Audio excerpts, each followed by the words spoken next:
This woman found a strange mineral specimen. When she held it in her hand, she realized it seemed to have a life of its own. Moreover, the mineral's temperature was 37 degrees Celsius, matching the human body's temperature. This made her realize she was about to strike it rich. She was certain this mineral must be valuable. To verify her hunch, she took several photos of the specimen and sent them to an appraisal expert to estimate its value. Just then, her father called and delivered heartbreaking news. Her sister Lisa had been diagnosed with cancer. Unable to afford treatment, her father planned to give up. Lisa urged her father to wait for her. Selling the mineral would provide the funds. Immediately, Lisa rushed to the airport, carrying the mineral back home to save her sister. Little did she know that en route, she would face a life-threatening crisis. As the plane approached the snow-capped mountains, the pilot spotted a flock of birds blocking the path ahead. He attempted to maneuver around them, but unexpectedly, the birds launched a direct attack on the aircraft. This triggered the malfunction warning lights, and the plane instantly lost all control. As the aircraft plummeted toward the ground, the pilot desperately steered the controls,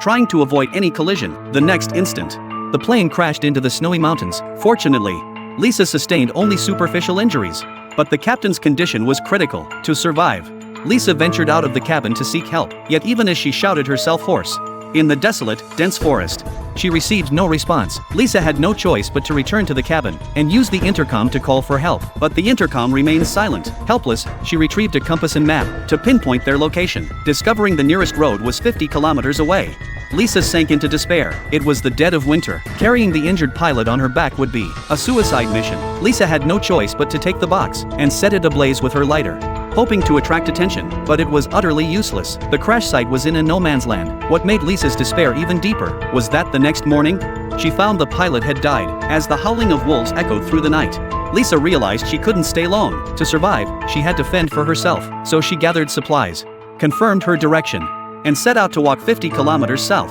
There, she would reach the transport highway and be rescued. But shortly after setting off, she heard voices coming from the plane's intercom. She turned back toward the cabin. The voice came from the captain's radio. She tried to use it to call for help, but the next second, the radio suddenly lost power. Fortunately, she knew where the backup battery was. She charged the radio. An hour later, the charge was nearly full. Lisa tuned the radio to the distress channel and began calling out for help. Unexpectedly, the next second, a voice came through the radio, but unfortunately, it wasn't the rescue team. He had crashed 20 kilometers away. His thigh was trapped. He hoped Lisa would come to rescue him, and if she could just fix John's radio, he could call for help. So Lisa decided to search for John, but she overlooked one thing: two planes crashing in the same area at the same time. Wasn't that too much of a coincidence?